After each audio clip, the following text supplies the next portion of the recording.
Okay. So where are we shooting right now? This is we're at Johnnys Tavern, but like, what is this space that we're in right now? So this building is maybe going to be on the historical register in a little while. Researching all that. The building itself was built in the 1880s, right after the Civil War. Uh-huh. It's a historic thing. It's been all kinds of different stuff. It was a farm implement store for about 30 years in the 30s and 40s and 50s, and then they had a big flood, wiped it out, and John Wilson, who I bought the bar from, started the 3-2 bar downstairs in 1953. Okay. And I bought it, and then we started. It was one of these deals. The reason I bought it is because I was playing rugby. I wanted to keep playing rugby. I was working as a bartender at the Eagles. I flunked out of school. I met John. He was one of my good customers there, and he made the deal too sweet for me to refuse, which is like hardly any money down and paying off over 2 or 3 years. And I figured I would do it until I figured out what I wanted to do in life. But every year it was a little better and all that. And it just meshed in with my lifestyle and what I'm passionate about, which is rugby. Steve, have you been around to watch this happen? Oh, yeah. Okay. So I was here ahead of Rick. He came here at the same year I graduated, so we never overlapped. Okay, I got. But I came back here because I continued to play rugby for men's teams. So I saw it all happen. The rugby connection is sort of fascinating, like completely unknown to me. I mean, I just know that Johnny's is like a place that like I can get like wings, what I believed was underrated pizza, but I guess that's just me because everybody knows it's great. And so to understand the connection that, Steve sort of like showed me when we were at a dinner party one night. So did you say you bought this place because you wanted to continue to play rugby? Correct. Because why did you have to have a bar to play rugby? I had to have a job. Okay. And I had been in the food service since I was in junior high school, and I worked at the Eagles Club, and I liked that hospitality industry. Yeah. So, and the opportunity came up, right? If somebody would have come up and said, hey, you want to be a mortgage broker? Yeah. And you didn't graduate from college, I might have tried that if they would have let me take weekends off and, go to rugby practice and come to work with a black eye and all that stuff, where I could do that if you're your own boss. Business. Yeah, and if you're in the bar business, too. So you're not in school, but you're playing for KU Rugby? No.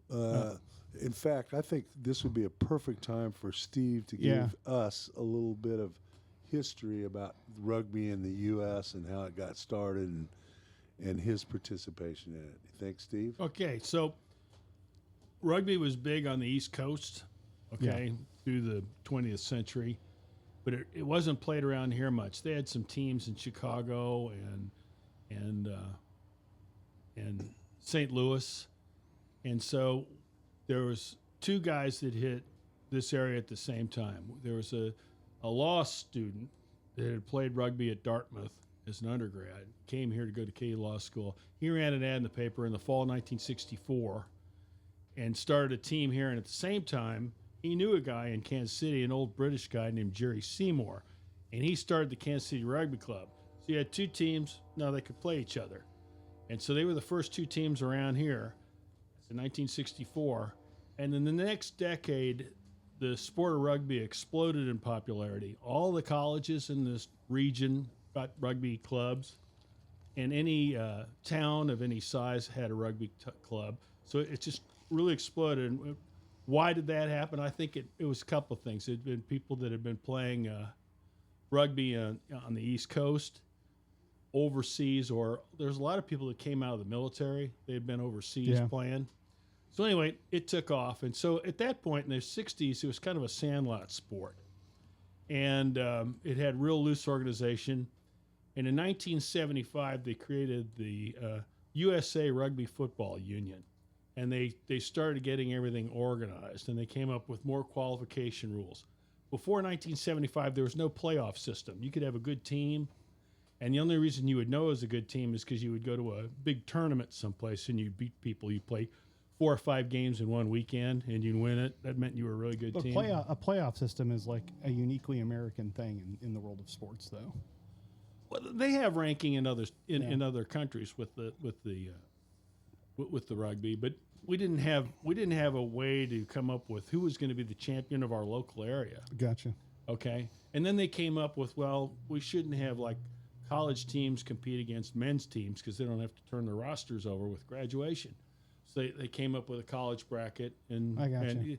and then inside college, I mean, they have, are you a varsity sport or are you a club sport? We're a club sport here. And this is all during the 70s that this is happening? It evolved in years starting in Right. 1975. Gotcha. It's still evolving. Yes, it is. It's changing just like college sports is, right? Okay. Different conferences, eligibility rules, who can play, who can't play. Why is So your Kansas... question, go ahead. Well, I was going to say, why... I mean, so you were not in school. You wanted to be on a club, but you weren't... It's KU Rugby, but you were not. So I'm just trying to figure out, like... And you know, you're going over kind of the history of it, but, like, how does this place become, like, this hub of rugby? So what happened is that anybody could play from 64 to 75.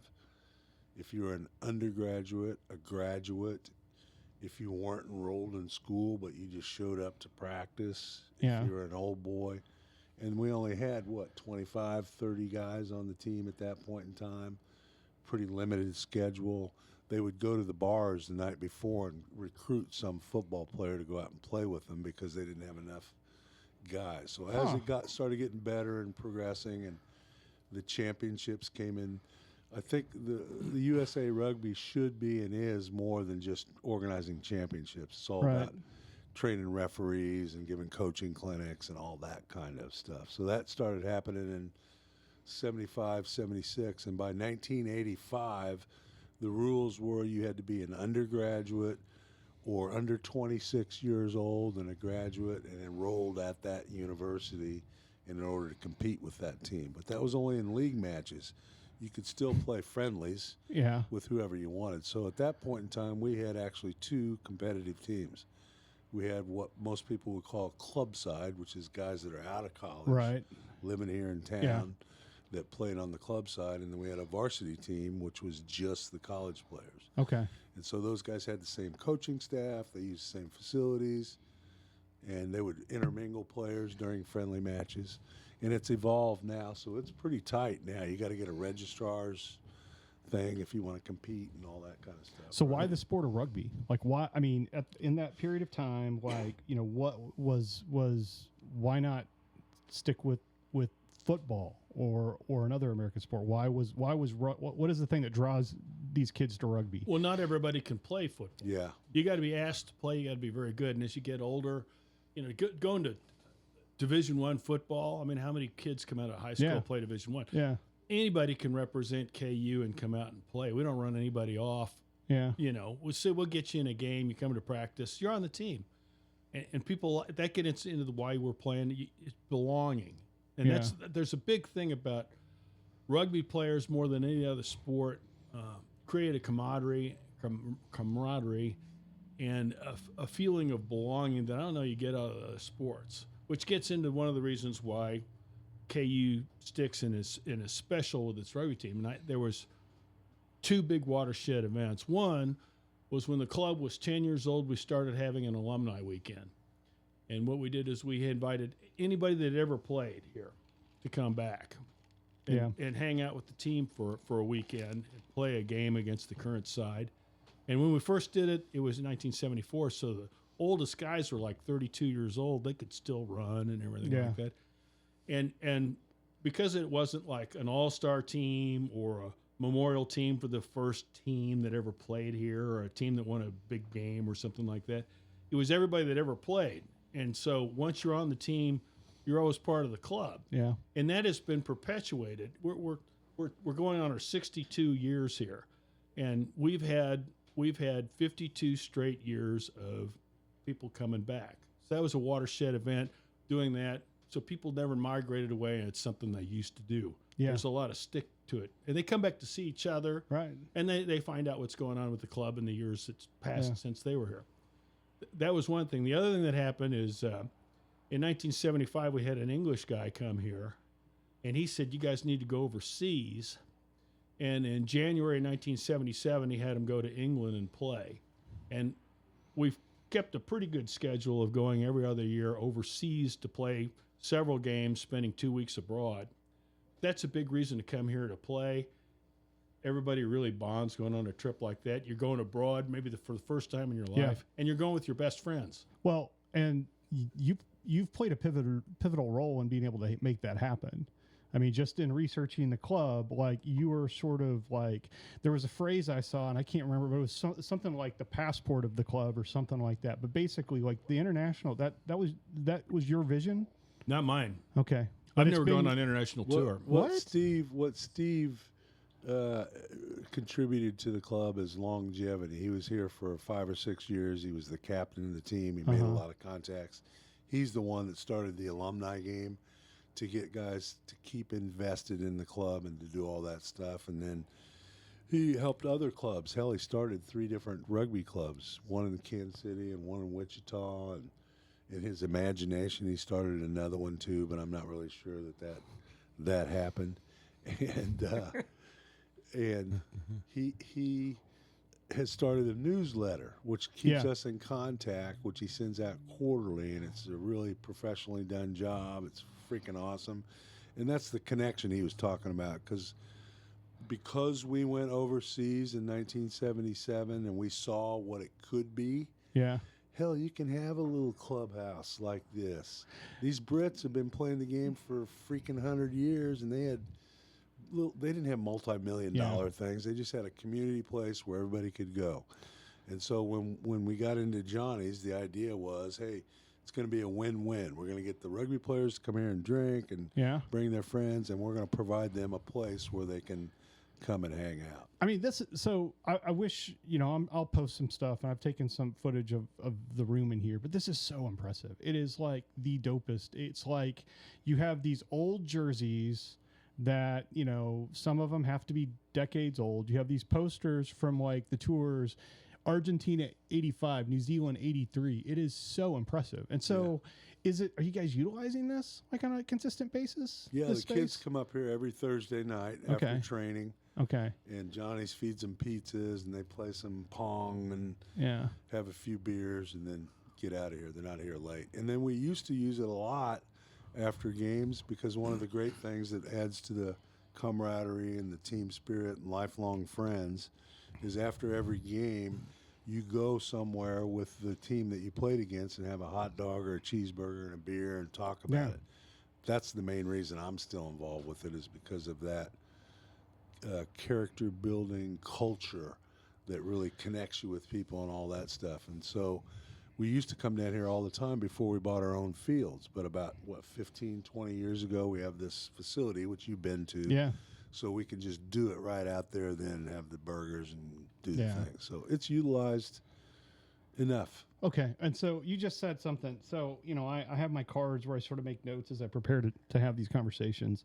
And so just going through sort of like different histories of the KU rugby program online using ChatGPT, using like Wikipedia and things, there was a phrase that just kept coming across, that I came across, and it was character building. Mm-hmm. And so, in thinking about that, preparing for the show, is character something that is inherent, or is it something that can in fact be built, or is it a combination of both? Because it seems like, from what I can tell for this program, and it's probably common for other like sport programs and things like that, there's a big focus on character with this organization. I would take it back to belonging, to be part of a community. Okay. And you want to be a good member of the community, and it gives you a purpose in life, I mean, you're coming to practice, you get goal setting, goal achieving, and everything like that, a work ethic. But the big thing is you have friends, and you don't let them down, and it's corny, but, that's really the thing that everybody comes back for. They knew each other very intimately. They 2 practices a week and a weekend game. Half the games are on the road. You're in a car going somewhere. You get to know these guys really well. Yeah. Robert, your question, I think, was, is character innate or can you build it? Yeah, because it seems like people will tell you it was built here. Pardon? What? Because from what I can tell, there are a number of people associated with your organization that say it is built here. And so I'm just curious as to your thoughts on that. Well, I don't know about, sure, built is a good word, because out of the thousands of kids that I've worked with over the last 50 years being involved here, it's just like the bar, because I go through a lot of staff down there, and they're all young people. They're from 18 to 21 years old. Yeah. And 10%, 15% will come to you, and they're mature. They do all the things they're supposed to do. They take care of things. And I believe that's because that's the way their family raised them, and they learned how to do all that stuff. Yeah. But there's got to be some innate stuff about it, Yeah. too. I don't know the science on it. But I will tell you the most enjoyable thing for me is seeing these guys come in here as raw fucking recruits, and they won't show up for practice. They're supposed to wash the jerseys. They won't wash the jerseys because they forgot and didn't think it was a big deal. And over the course of the 2 or 3 years that they're here, they end up being the captain of the team. They're washing all the jerseys, doing all the stuff. So they did have some inklings of character, but because we have a culture of promoting that, and it's more important. We got a trophy in the other room because we go on these tours. We got a nice trophy in there. It's a big globe, and on the top it tells all 19 countries that we've been to. It's incredible, and it gives everybody a chance to go out there and see, because most of these kids, 30 years ago, most of them hadn't been on a plane. Now most of them have flown a little bit. None of them been overseas, so it's a whole thing for them.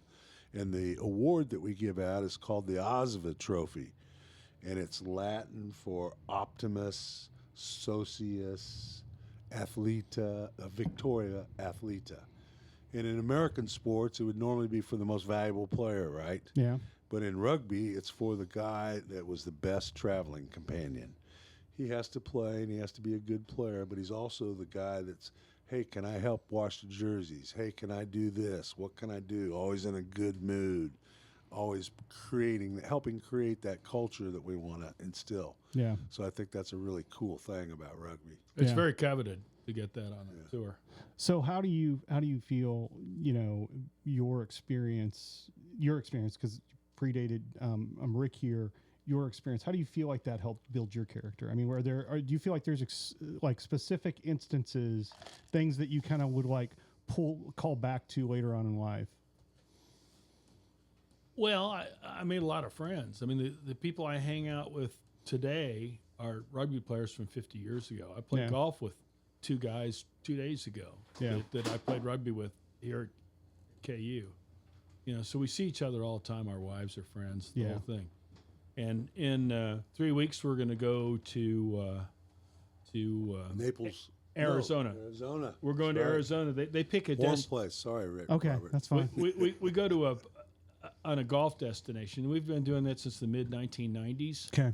And it's about 30 or 40 guys, and they go there and play golf for 3 days. Yeah. And they come from all over the country. Some people come from out of the country to come back and do that. Yeah. So, do you mind if I Have at pop in here?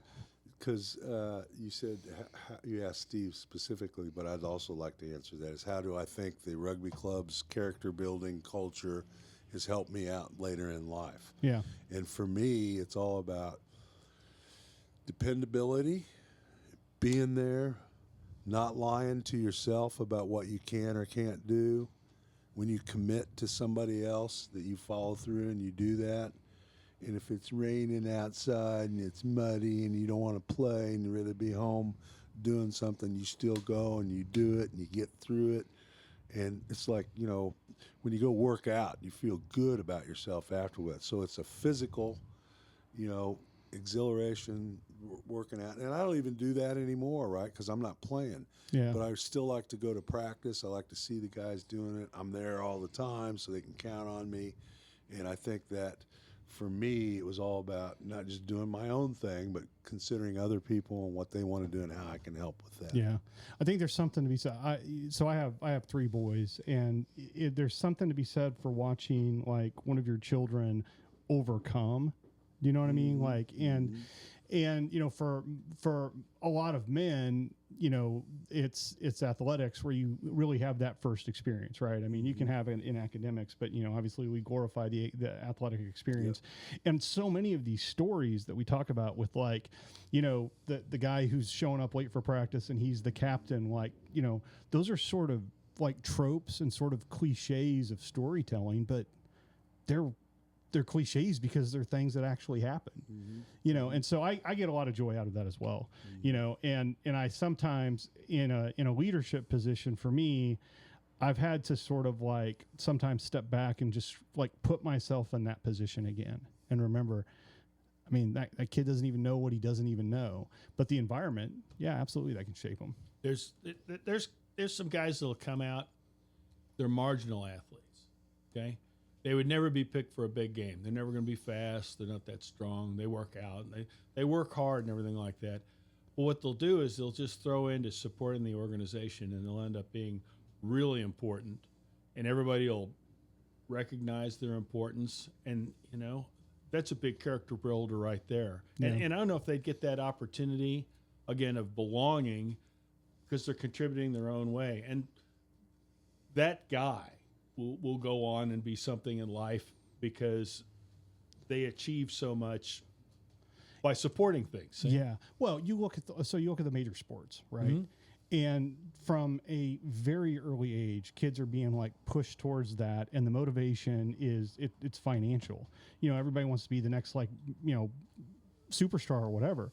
And you take a sport like rugby that is just not that traditional model, right?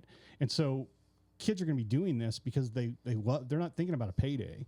I mean, I'm sure there are paydays, you know, internationally, but I think that's telling too. And so you play the game because you love the game. Not that people that play for money don't love the game as well, but it seems to be a different deal.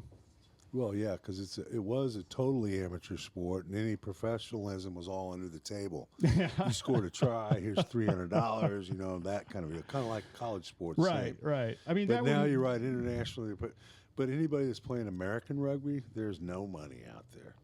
I mean, that's even harder. So just to for the get into. chicks. Yes, just for the chicks, Right the on. beer and the chicks. Right Right on, yeah, right on. Yeah. Well, yeah, no, I think that's one of the things that's kind of beautiful about it. I love sports, and I love all the major sports. You know, I'm not a big fan of collegiate sports because I think that's just the minor leagues now, the way that all that stuff works. Yeah. But I think it's really compelling when you come together as a team. You know, I was in sales for a number of years, still am, and the things that I do with other people just seem to have more meaning. And you know, and I guess that's part of that character building. You realize it's not just about you. Have you guys seen this thing about bowling with yourself? Bowling with yourself. No. It was a book that was put out about 25 years ago by a professor.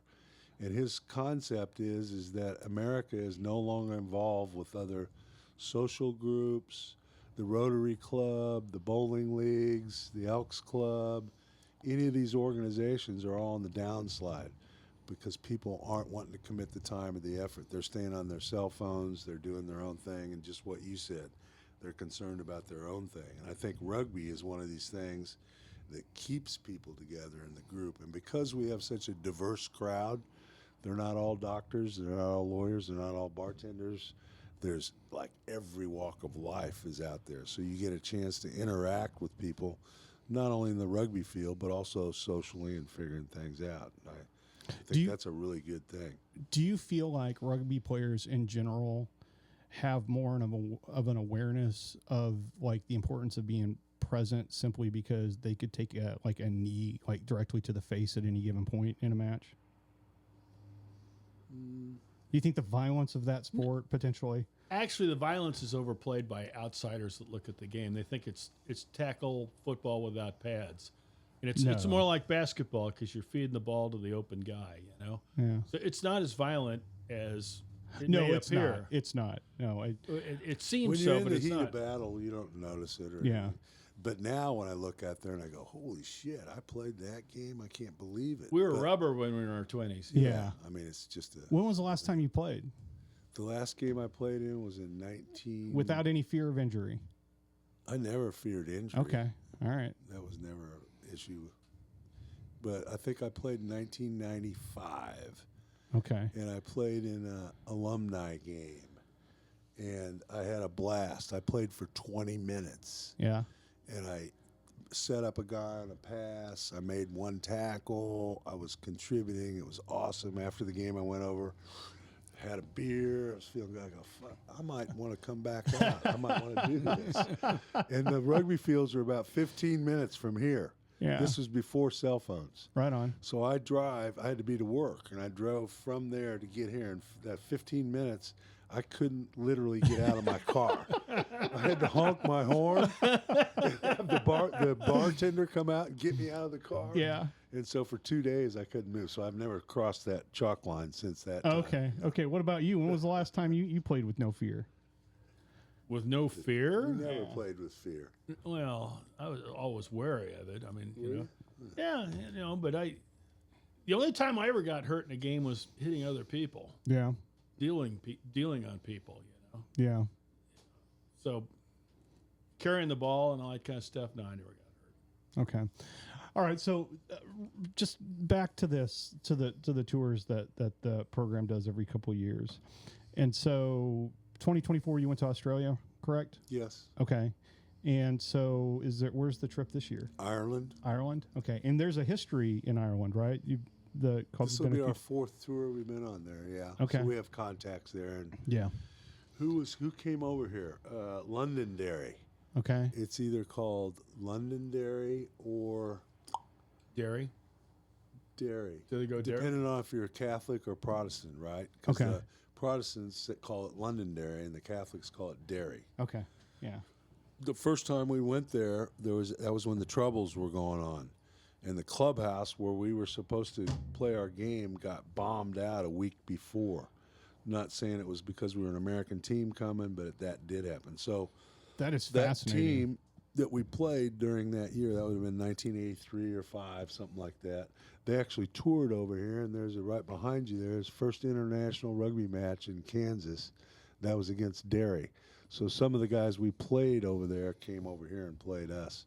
And this will be our fourth tour over there. They're going in March for 2.5 weeks. Okay. How many games will they play in that period of They'll time? play 3 to maybe 4. Okay. And what is it? I mean, is it about? I mean, what's the experience? What's really supposed to be happening in this experience for these? They're going to go to an for these international kids? match. That's a big deal. Yeah, right? they're going to international. What's supposed to be happening Yeah. is they're supposed to be having fun. Yeah. Okay.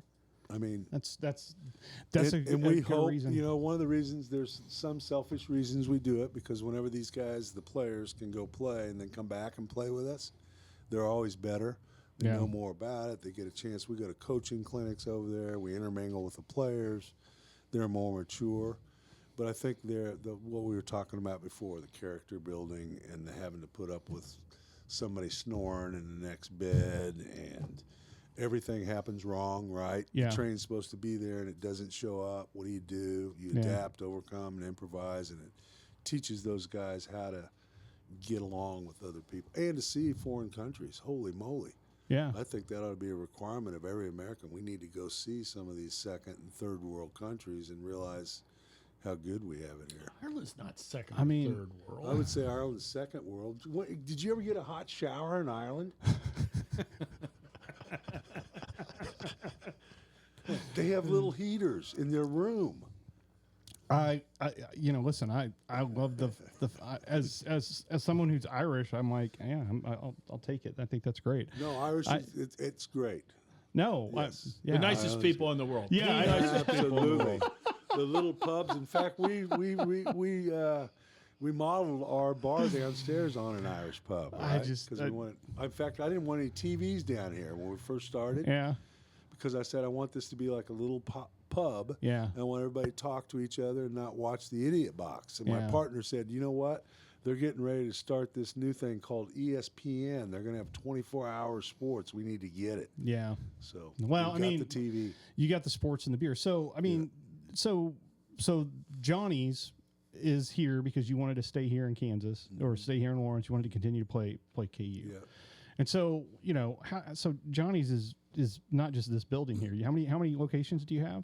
We have lucky number 13, fixing to be 14 in Wichita. We're going to open in Wichita in February.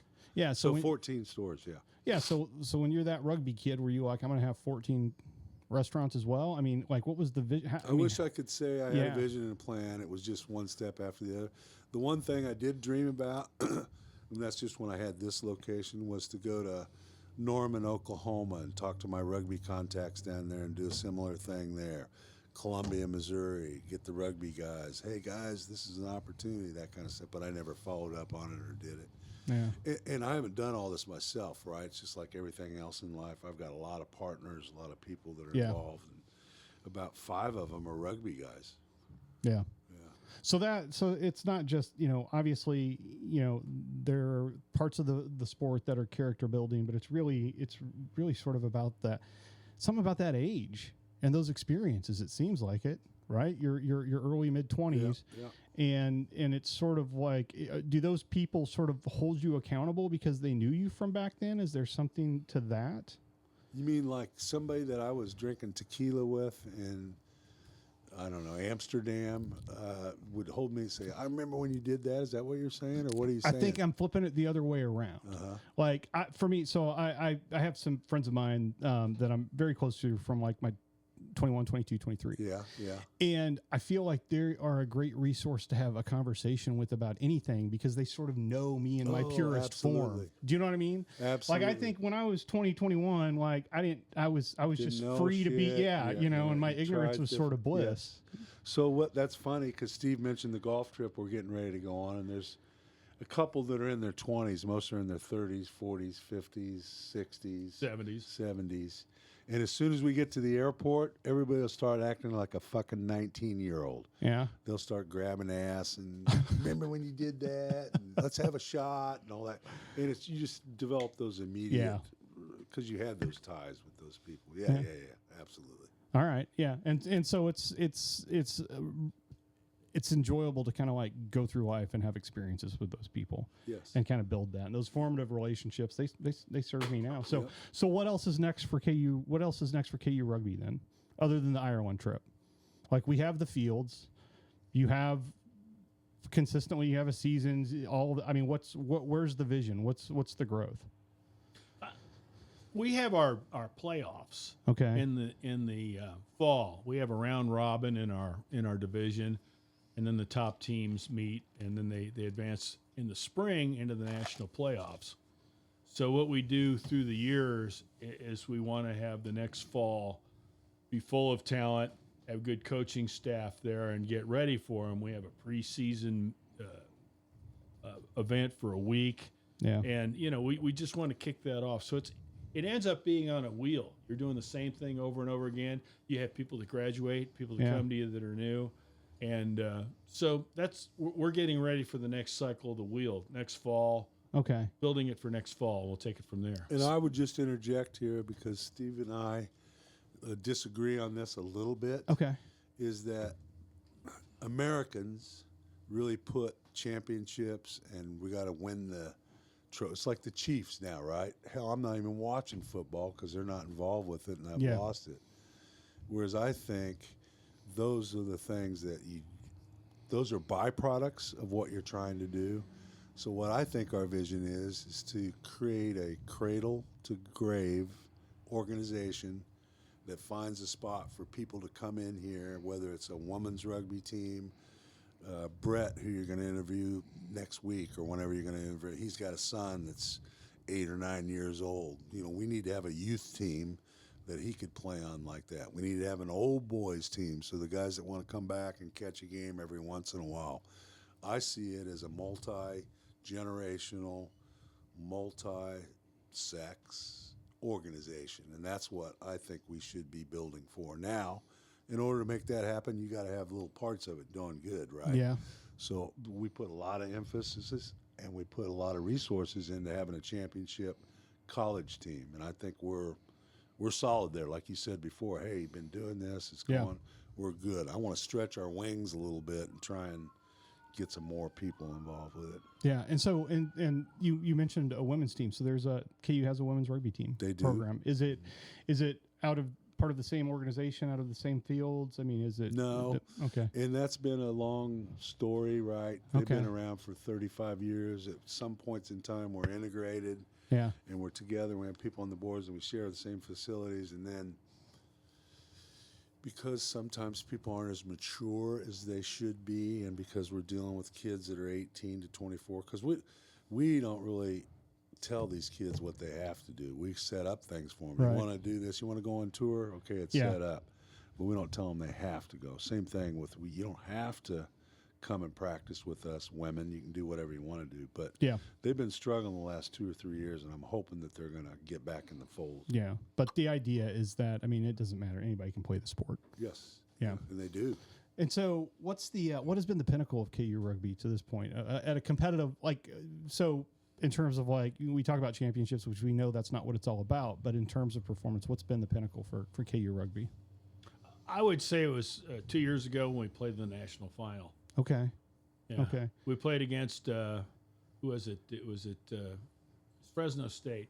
And they had beat everybody by 50 points all year. Yeah. And we went in there, we played them a tight game, and I think we lost by 2 points, and we could have won it at the end. Not coulda, shoulda. Coulda, shoulda, woulda. See, that's where I agree with you. Is it? Yeah. God dang! I wish we It was won a hell of that game. it was a hell of a game, We had it. but I mean they had murdered everybody all year, and then Yeah. we show up and there's a guy named Alex Goff, and he writes a rugby report online in Facebook and on Instagram, and he covers high school and college rugby.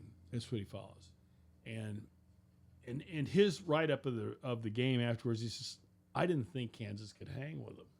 But we defensively played so well, and we had really good players and a good coach, and it just all came together. It was kind of an electric year. This goes back to the wheel. During COVID, we couldn't play rugby. We couldn't play anybody, but they came to practice every day. They lifted weights, they ran, they stayed fit, and we kept ready. And when we came out and they said you could play again, we were better than anybody because we had worked so hard in our downtime. Yeah. And that's why we went all the way. Yeah. So Can I add to that? Yeah. Because you asked me what was the pinnacle of where we're at. That's kind of like somebody asking Bill Self and Larry Brown and Roy. All right, what was the best team? Could the '85 team beat the 2015? So I think there's been about half a dozen instances in our 62-year history where we've had a top level, top 5 in the country team. yeah. And all those things, preparation, having the guys come back. We didn't lose a lot of guys. They went on tours. They learned it.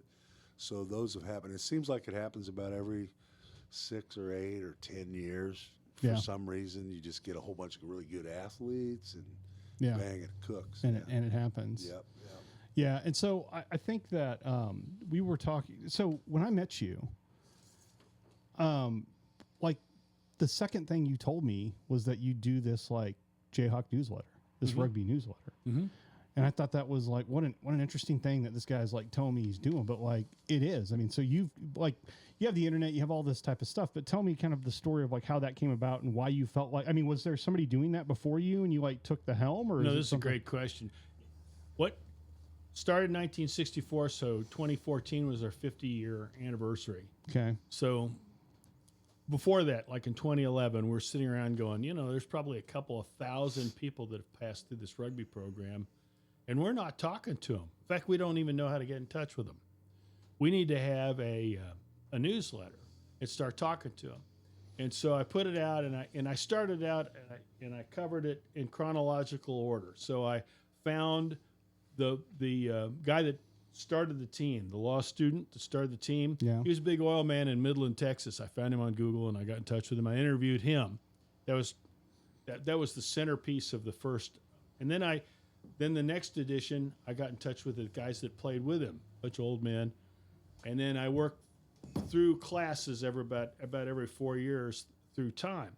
And it started out, we're talking about this group that goes on a golf trip. We had about a 30-name email list for that. Yeah. Probably 10 of them were dead emails. And so that was my starter on the newsletter. People were getting that and going, I got a friend in Colorado that's not getting this. So virally, it grew to 500 names and email addresses. And so the whole thing grew, and everybody was reading it. And then when we had our reunion in 2015, see, you come into an organization, the people that played immediately before you, and the people that you played with, but you don't know anything about what happened after you. Yeah. And by doing it slowly like that, everybody got to slowly read about the whole history of the club. So we all got together in 2014. We all understood what had happened, in that 50 years. And this place was not looking like this in like 2012. So the students at the time emptied this place out. They installed and painted these benches around here, and they took all the memorabilia we had and they put it in the next room, and they had 3 of us come in and look at it and decide what was junk and what ought to be saved, and then kind of how it ought to be set up. And those students came back and they hung all this stuff up. Yeah. So that really came out of that 2014 year. But you asked about the newsletter. It's all about the 50th anniversary that got everything kickstarted. This place got fixed up. Okay. Well, that's how you started, but that's been a crucial part of our organization now. It's not only a reach out to the alumni, but it's also a history of the club. Yeah. I print them. You know, he does it online, but I print all the copies, and you could everything's in there. Yeah. Not everything, but a lot of stuff. And you is got in parents there. from California Yeah, that have their yeah, kid coming here. yeah. They read the newsletter to find out what happened this year with their kid. Yeah. It's awesome.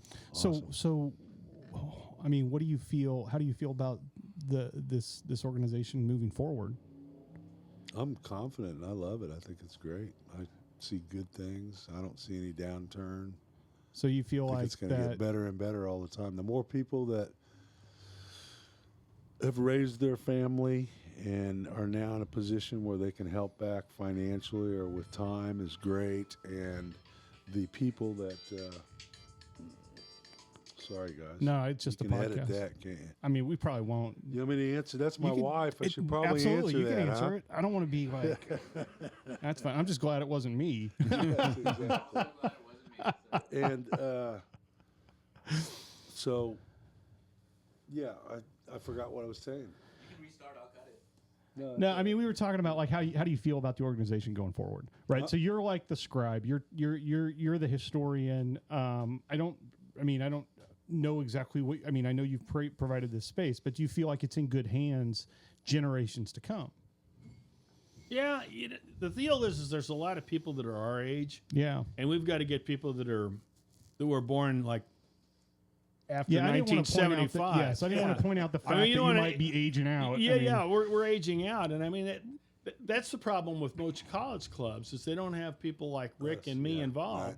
Is that it's all student players, and then they hand it off to some people that fumble it, and there's no team anymore, and it falls apart because it's just Right. a club sport. So I will tell you, Robert, we have a board of about 5 people on this executive board on the Rugby Foundation. Okay. And those 5 people are our age. And every time we start a meeting, it's all about, hey, we're not going to live forever. We need to find somebody else that's going to Yeah. keep this thing going. So we're cognizant of it, Yeah. and we know that it's an issue, and we've been talking to people, and we'll groom people, and I'm sure that it will be in good shape. But it's just like any organization that's a volunteer, amateur organization, right?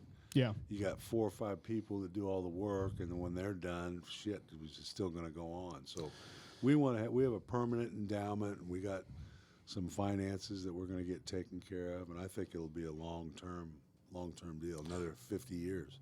Yeah, and so that was, having gone to the field to watch that game, having walked around in here, done the research that I did, that was the thing that was sort of the concern for me, because honestly, you find less and less of this type of stuff out there anymore. It just has become sort of like this homogenized corporate like thing.